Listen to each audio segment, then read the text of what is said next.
All this is Dr. Mobeen Sayed. Welcome to one more show. The study today is an in vitro study, but still it almost looked like a Halloween study for me because the important part of the study, or the study in this study, is that the researchers from Sweden found the spike protein to be going into the nucleus, and not only going there, but also impairing, reducing, stalling the DNA repair. This can have drastic side effects. Balance this out during this whole discussion, because when I was reading and going through this, it made me very nervous. So I'm sure that it would make you nervous as well. But please balance that out with this, that we have a lots of infections and we have a lot of vaccines which have spikes as well.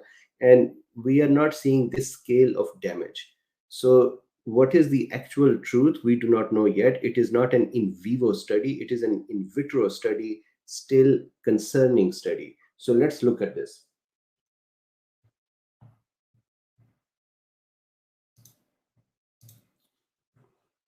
So I am still working on this new studio, so my apologies for the sound system yet not being 100% and the background and those things. So please forgive me. All right, so here is the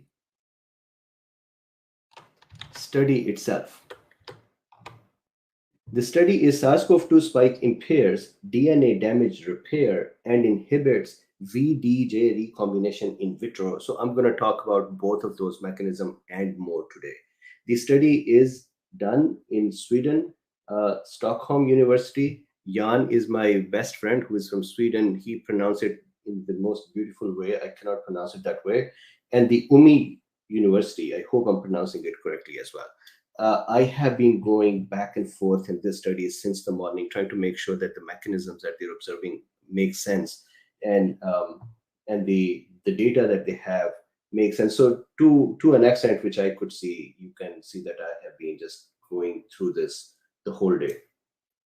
And my apologies today, Sean is not able to join us. Sean had to actually end up in he had to go to emergency department for some health issues. He's been going through the health issues for some time now, and he will be with us tomorrow, praying for his complete recovery. He's back home, but he's not well enough, and I requested him to take rest, and he would join us tomorrow. So my apologies for that. Okay, so back here. Here's the study. Here's what they found. The study is an in vitro study. So it is not in vivo. It's not observed in animals yet, humans yet. What they found was that spike protein reduces the repair of the DNA. Now, where do we get the DNA repairs? Number one, right now I'm sitting in the studio, there is light shining on me. So my cells, where the light is shining, it is possible that DNA is breaking. When you go to a beach and you sit under the sun, DNA is breaking. When the cells are repairing and when the cells are fighting an infection, for example, SARS-CoV-2, new cells are being formed, the cells gene expressions are opening up and they're functioning, DNA could be breaking during that time as well. New cells are formed, DNA could be breaking and repairing. And then the most important thing, this is the one thing I would request you to hold on to for the whole study's discussion, that is the B cells, when they are making antibodies, when new baby B cells are being made in the bone marrow or the T cells are made in the thymus, their binding region, the region with which they bind with the antigen, those regions are variable. They are different for each B cell. We'll discuss that. That variability is produced by intentionally damaging the DNA and then repairing it. So every time you damage the DNA and repair it, it would form a different shape, and that would give rise to a different variation of the binding region. Now imagine if you're trying to damage and repair and create variations to fight in the immune system, and we could not repair correctly because there is SARS-CoV-2 present, which is stalling and impairing the repair. Imagine the immune system's deficiency. The authors think that maybe that is the reason that some people cannot actually handle SARS-CoV-2 very well, and then we end up dying. Okay, so what is their suggestion? What is the end result of this study? They focused on the vaccines, and they said that it is important to think about maybe not create full spike protein vaccine Instead, in this research, they found out that if you have partial pieces of the spike protein, then this whole thing does not happen. So they said maybe look at spike protein based vaccines, but maybe smaller pieces.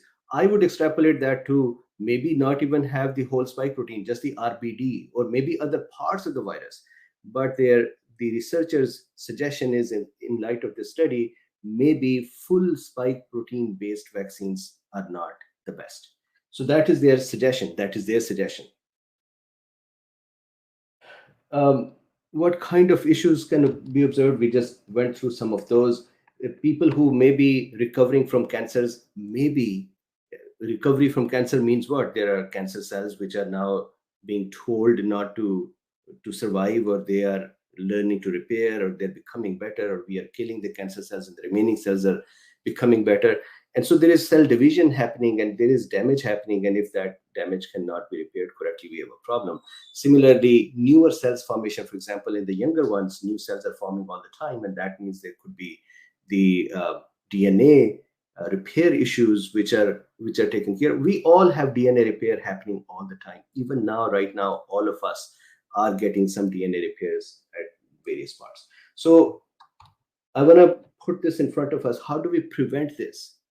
We prevent it, according to the researchers, by not creating vaccines which are full spike protein. That also means don't get infected, because infection is also full spike protein. And maybe use smaller subunits of the spike protein, for example, RBD, or other parts of the virus. Now, what are their findings? I'm going to go through this. Now we are actually going into the study's details. If you just wanted to understand that what the study says, we're done.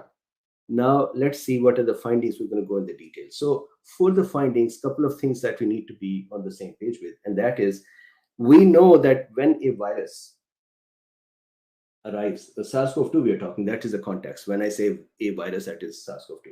We know that when SARS-CoV-2 arrives in our cell, its messenger RNA starts becoming developed into proteins by the ribosome, our cell's ribosome, correct? Then that ribosome makes pieces of the SARS-CoV-2, including spike protein, and then the non-structural proteins, which are called NSPs, and then structural proteins like matrix protein and others. So a bunch of things are made that are all for the virus. Then when all of those proteins are made, they are sent into endoplasmic reticulum, where they are kind of put together. This is like making a car. So you make the doors in one place and the tires in another place and engine in some other place, and then you put them together in one place, and then you give it to the Golgi operators, which would package them up, and that would then put a membrane on top of this structure, and that would become an enveloped virus, and then that virus would get out of the cell. This is the normal behavior of the cell replication. Now, this spike protein, when it is produced, either because of the infection or because of the vaccine, when it is produced, this is the first time they're showing it,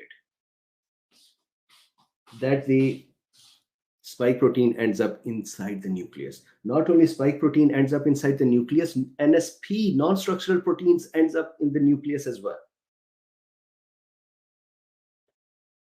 And not only they just end up there, not only it's just contaminant that has entered this nucleus, they actually go in there and interfere with the machinery of the DNA, with the repair system of the DNA.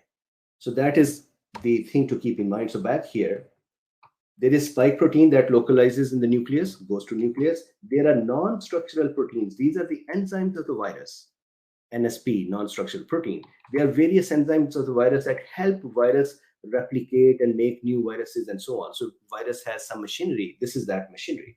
These also, the NSP1, 5, 9, 13, 14, and 16 also end up in the nucleus. My apologies. This is Luffy standing and scratching the door outside. Maybe I should just open up the door for him. So give me one quick second.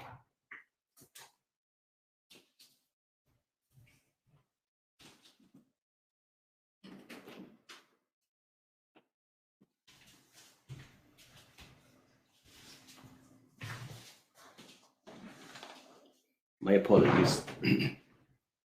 So the door is open. Everyone is now a fair game to come in. So co-location occurs, correct? Now, What are the mechanisms to observe? And the cat is here now. So it is going to make its appearance in front of the camera anytime soon. So here is something to keep in mind. First concept to keep in mind is double stranded break. Double stranded break, we know that our DNA is kind of woven like two strands together, correct? So when both of those strands are broken down, that is called a double strand break. Sometimes it is just the one unit, one strand breaks down, not both. So let's say this is one strand, and let's say this is the other strand. Sometimes it is just one strand that breaks down, and the repair would need to be repairing one strand. And sometimes both strands break down. That is called a double stranded break. So double stranded break can occur. It happens all the time, and especially in the immune system cells when they're making their binding regions, double stranded breaks are intentionally created. Secondly, this is a cell cycles diagram. A cell cycle, a cell that is dividing. It goes through various phases of division. So important thing to note, just to keep in mind here, G1 phase of the cell cycle, if there are DNA breaks that occur during this time, and please remember this, when our cells are dividing, there are strict mechanisms to make sure that the DNA is correctly repaired and correctly copied, and there is no damage. Otherwise, the cell will become a cancer cell. We have an elaborate mechanism to repair DNAs. And so, through this cell cycle, we stop the cell in various cycles. This is like if you're making a building, you stop the building at various milestones, and you say, we'll send inspectors in who are going to look at the building built so far, and they're going to tell you, give you a feedback, and if there is anything that is not correct, correct it before you continue. So at every cell cycle phase, the cell is stopped, then repair inspectors come in, they inspect the cell's DNA, then the repair workers come in and they repair it, enzymes here, and then they give a green light that okay, you can go to the next phase of the cycle, and this is how the cell cycle occurs. So if there is a break that occurs during G1 phase, and we can talk separately what are the cell cycle phases, then NH, non-homologous end joining repair mechanism is used, NHEJ. If the cell is in synthesis, S or G2 phase, growth 2 phase, then HR or homologous repair mechanism is used. So just keep in mind that there are multiple mechanisms for DNA repair because there are multiple kinds of repair damages. And so these two mechanisms are important to keep in mind because these two mechanisms are impaired by the spike protein's presence.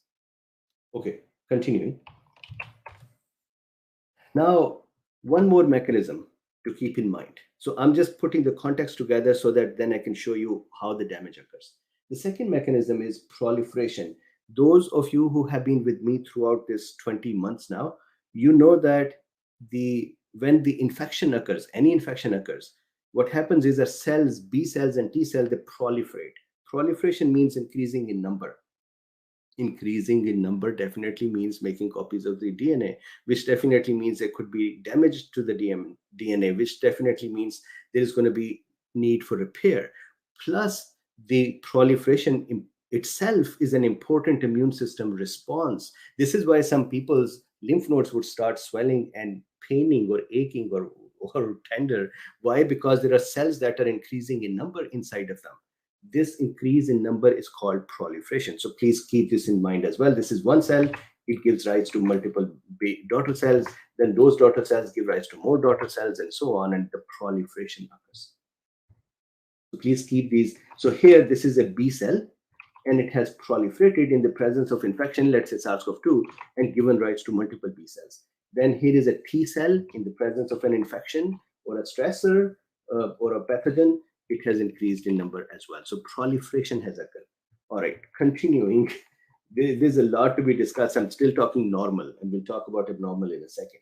Now, variable region. This is the important part. Look, our B cells. Imagine if we have 1,000 B cells standing in line, and we ask them to show their hands. All of their hands, every B cell's hand will have a different pattern to grab. Their hands are not like our hands that can be adapted. they are given one fixed structure. So some B cell hand would be looking like this, another B cell's hand would look like this, somebody's hand would look like this, somebody's hand would look like that. So all of their variable regions are different. So here in this diagram, what am I showing? Look at this part. This is an antibody. An antibody, we have been talking about it from ever, has a heavy chain. These are proteins. So heavy chain is a big, heavy protein. This is another heavy chain. Then it has a light chain. This is the structure. This is another light chain. At the end of the heavy chain and light chain, there is a variable region. So imagine one antibody. Imagine me as an antibody. Every one antibody has two arms and that have two hands, and they both have identical binding sites. So these are the binding site. This part which binds with the antigen, which binds with the offender, which captures a prisoner, what is that? Criminal. That part is called variable region. Formation of this variable region needs DNA to be broken down and repaired, and whenever it is repaired in weird ways, there are weird variable regions that are formed. On this side here, this is a T cell receptor. Now, just like B cell need to bind to an antigen to function with it, T cell also needs to bind with the antigens to function with them. So this is a T cell receptor that also has a similar binding site, and then it has a constant part as well. The structure is slightly different. It has alpha chain and beta chain, not here like heavy chain and the light chain and then further parts of them. It has a alpha chain and a beta chain. Alpha chain in turn has a variable region and a constant region. Beta chain also has a variable region and a constant region. The T cell's variable region is made in the similar way by changing and modifying the DNA. So what is the repeated pattern I'm explaining here? DNA repair, break and repair can also be done in immune system cells intentionally for normal function of the immune system cell. Right now, in all of us, there are B cells being formed in our bone marrow, and there are T cells probably getting trained in thymus or some other place in adults. We don't exactly know, but let's say thymus. This is cat, not me. So these B and T cells, when they're forming, and then there is a binding region of theirs, which all of them have, right now, there are DNAs that are being broken and then repaired. And it's a normal thing. So example of the variation. So imagine these are variation or variable parts of various T or B cell receptors. So this part here, this variable region or binding region can bind to an antigen of this shape. This part can bind to an antigen of this shape. This part can bind to an antigen of this shape. And here, if this is a bacteria, bacteria has some patterns on its surface. And look at this T cell receptor. I have removed the T cell, just the receptor is there. So the T cell receptor over here has bound to this antigen. Now to this antigen structure, of course, the other guys will not bind. I hope this becomes clear that every B and T cell needs a different variable binding site. And to create that variation, we need DNA to randomly restructure, which needs DNA break and repair. Then here is the actual DNA break and repair, which can happen for other reasons too. As I said in the beginning, radiation causes it. Chemicals cause that. Heat or cold can cause that. Physical injury can cause this. So there are many, many reasons that DNA can actually break. DNA, new cell production, cell cycle, cell growth, all of those things can cause it. New sperm formation, new ova formation, although ova are always present in the beginning, so they're not newly formed. Sperms are formed every time. So there are many such cases where new DNAs are made and where DNA repair may be needed.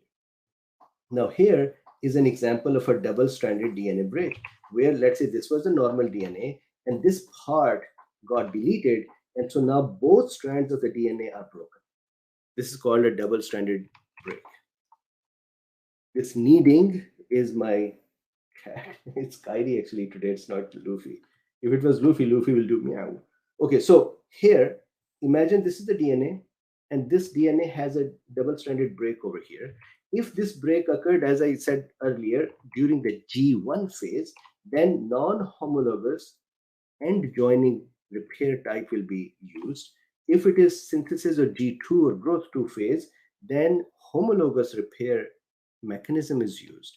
But for both of those mechanisms, there are certain repair enzymes. Imagine there are repair workers in our body, in our nucleus, that would rush to the place of DNA injury, DNA break, and go and fix it. And there are different kinds of repairing enzymes. So, two important enzymes that these research workers looked at, one is called BRCA1, and the other one is 53BP1. And I have references in the description. You can go and see the diagrams. The point of these enzymes is that wherever there is the damage, they would go and attach there. They would create a focus there. They would mark that place. Have you seen the road construction workers? They will go to the road and they'll mark various places where the next set of workers would come and work on. Similarly, these enzymes, BRCA or 53BP1, they create foci. They create the focuses on the DNA's damaged pieces. They inspect the DNA and say, well, it is damaged here. I'm going to put a flag here. Then the repair guys would come in, the enzymes, and they would repair that part. Now imagine if these two enzymes cannot do their function. Imagine if they cannot even be produced. Who's going to repair? Who's going to mark the area for repair? So this is like we have a pothole in a road. Road is damaged. We want someone to come and put a flag to say it needs repair here. And then the repair people would see where the flag is and repair. Imagine the repair flagging enzyme cannot go and put the flag. There's going to be no repair. Okay, so these are the primary normal mechanism. Now let's see what researchers found. What researchers did was the following, and I'm going to go through the same mechanism again and show what was the problem they saw. First, cell proliferation. The researchers found, look at my sneaky way of putting these things down here. Researchers found that the non-structural proteins number 1, 5, 13, and 14, when they go in the nucleus, I mean, this is the first thing, why are they going in the nucleus? But when they go in the nucleus, I mean, just accept the fact that, yeah, they go to the nucleus. Okay. When they go to the nucleus, and how did they do this in the research? They took, this is an in vitro study, so they took cells, they injected in the cell the messenger RNA and DNA pieces to make these structures.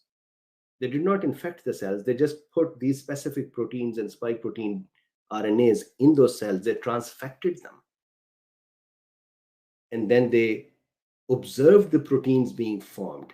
Then they tracked those proteins where they are going. Why did they not just infect them with the SARS-CoV-2? Because SARS-CoV-2, if infecting, it is going to destroy the cell.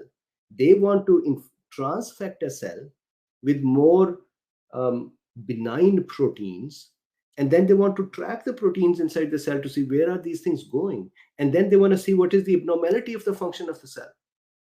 So they cannot do that by infecting the cell, because the SARS-CoV-2 is just going to destroy the cell. So here they put the plasmids in the cell which had the genes to produce these proteins of the SARS-CoV-2. When those proteins were created, overexpression of those proteins was observed, and this was intentional, it's in vitro. Result was what? Reduced proliferation of the cells occur. So how do we, from in vitro to in vivo, observe that? What this means is, if this is all correct and reproducible in vivo as well, then what that will mean is that when the SARS-CoV-2 is present inside a cell, the SARS-CoV-2's proteins are going to go to the nucleus. And when this cell, let's say it is a B cell or a T cell, and it is trying to divide, the proliferation would not happen or will reduce. Now, there is a lucky thing, and they say it, authors. SARS-CoV-2 is not known to infect B cells and T cells. So that is the lucky part. How did they observe it? They actually transfected them, or not B and T cells. They took cells they made these cells look like B and T cells. So good news is B and T cells actually do not get infected by SARS-CoV-2. Otherwise, we'll have a problem more disastrous than HIV. I mean, imagine a respiratory virus, which is also HIV-like attacker of the immune system cells. Will be done. So it is not that. However, they say that it is known, and they have cited the studies, they say it is known that when SARS-CoV-2 infect a cell, let's say not a B cell or a T cell, some other cell, and it is making its proteins in that cell, it's making more viruses in that cell, parts of the genetic material of SARS-CoV-2 can leak out of this under stress cell. This is called exosome leakage. Exosomes are part of the DNA, RNA material. So some genetic structures, some recipes can leak out of the cell. And these RNA pieces can enter the other cells, which could be B or T cell. If they do enter there, and if they go make spike proteins in them, then we can have a problem with the B and T cell. So it's a far-fetched idea, but this is how they said can be possible. And you could actually throw out this whole study on the basis of this one mechanism problem, that SARS-CoV-2 luckily is not known to infect B and T cell. So this theory over here, this observation that they did in vitro by transfecting the cells, is actually not possible in vivo. But we also didn't think that the spike protein will go in the DNA. So I'm going to keep myself open to understanding more of this part, or this study. Of course, there will be more studies that would try to replicate this, and they would report further. Even maybe the same researchers would do more work. Okay, so back here. As the NSPs, non-structural proteins, are increased, they go to the nucleus, they affect the proliferation parts of the cells. If that happens in the immune system, then the immune system function will reduce because we cannot have enough B cells and T cells. Okay, moving on. First observation from the study, again, in vitro transfected cell studies, that cell division can be impacted. Now, please keep in mind, if the cell division is impacted for B and T cell, and that is not possible in vivo, there are other cells whose division is needed. Maybe that is affected. Growth of the cells, sperms, many other cells are dividing, red blood cells and so on. Stem cells in the bone marrows are dividing, right? So back here, now the second part, the variable region production, which is also very important for immune system function. Now, to produce this variable region, as I have been kind of saying it again and again, that is, what happens is, look at this genetic material. Imagine this is the recipe to make an antibody or to make a T cell receptor. What is important to keep an eye on at this time is that there is a constant part of an antibody or a T cell receptor. We forget about that. It is a variable part as well. That variable part is this part, this part. That variable part is the one that binds to various patterns. Here is how that variable part is produced by breaking and repairing DNA. Here in the beginning is the DNA recipes. These are called V region, D, and G regions. These are genes. This is genetic material. V, D, and J. Some pieces of this genetic material are taken from V, some from D, some from J. This is equal to, if I ask you to cook some food and I give you a book and every page has some recipe on it, and I say, up to you, do not just make one page's recipe. Instead, take 2 instructions from any one page, then take 2 instructions from another recipes page, then take another 5 or 7 instructions, totally up to you, from a different recipes page. Just open the book wherever you like. Then combine those all statements that you read and just cook according to that. Whatever is formed is my luck. This is how it happens. So we take some statements from one recipe, some more statements from another recipe, some more from another. We don't take a whole recipe, just take some statements. Then what happens? How do we take some statements? We delete everything else. So instead of you reading 2 lines from a recipe, what you do is you delete everything else to leave 2 lines in there. So that means you're tearing the book. So here we intentionally are damaging the DNA to leave parts of the DNA. Then those parts are collected together and made into a variable region genetic material. But to put them together, we need repair. This is an intentional DNA damage and repair. This is somatic hypermutation. This is the variable region formation. This is what protects us. This is what protects us from the infections. So it is a good thing. We need it. But this repair needs the repairmen. And we just saw that spike protein could cause the repairmen not to function correctly. That means the variable region generation for B and T cell will not occur very efficiently. That means our capability to respond to infections will not be good. So now immune system cannot have more cells. I'll keep reminding the audience that it is in vitro, and immune system cells are not known to be infected by the SARS-CoV-2. So making this in vivo will have to be a far-fetched idea. If this happened, then the variable regions will not work correctly. And the authors say that why did they think of doing this? That is because they observed people's immune system not to work correctly, and that made them think that maybe there is something in this virus that is impacting their immune system.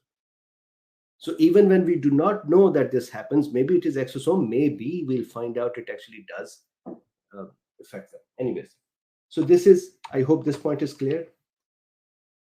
We create variable regions by break and repair. And if we cannot create variable regions successfully, then immune system cannot function successfully. Second part, then it is Kyrie, which is just running around here. Third part, third abnormality. These enzymes, now please realize what happens is these enzymes are produced in the cytosol, in the cell's cytoplasm. How? Let's say this is a cell and it needs the DNA repair enzymes. Here is how it works. From inside the DNA, the recipe to make these enzymes will be copied in the form of messenger RNA. That messenger RNA will be sent outside of the nucleus because inside the nucleus there is no mechanism to be able to translate messenger RNA. So even when nucleus needs its own machinery, it still has to request the people outside of the nucleus to say, can you please make me enzymes? So they would say, what do you want? And nucleus would write down, I need following machinery to be made. How does it do that? It sends messenger RNA outside. So please remember, if the messenger RNA went in the nucleus, it doesn't do anything. Even nucleus's own needs are written on a messenger RNA and sent outside because inside it doesn't do anything. Outside, this messenger RNA goes to a ribosome.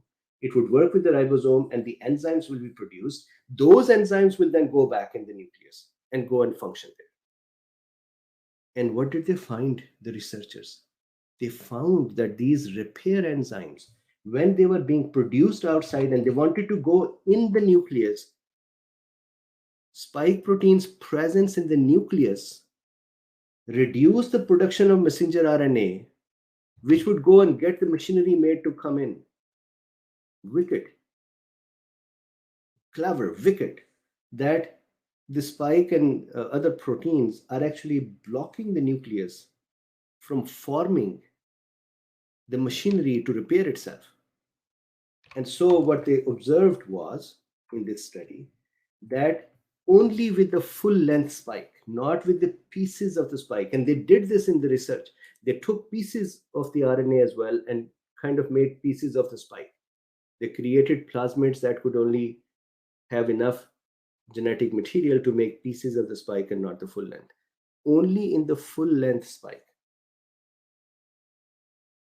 the cells, those cells that were transfected with the genetic material to create a full length spike protein, they had marked inhibition of production of BRCA and 53BP1 and their function. That means the repair focus was not present. That means DNA repair was not occurring. This doesn't matter what kind of a cell it is. Any cell that has spike protein in it, if it needs repair, its DNA's repair, then spike protein can reduce the DNA repair. So now the question, this is the end of it. Now the question is, if you said, all right, dangerous and scary, what will happen to the cell? Normally a cell that cannot repair its DNA, usually that cell dies. It would commit suicide. First, it would try to fix it.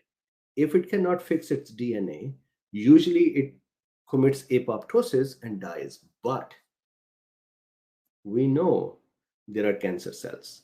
Cancer cells are the cells where the DNA, I still have to figure out where the mouse is, where the DNA has escaped the repair, it has become damaged, and it has just started building a weird kind of a cell that is not responding to any controls, and that becomes cancer. So there is even if we dismiss this research to say, well, B and T cells will not be infected in vivo, so we should be okay.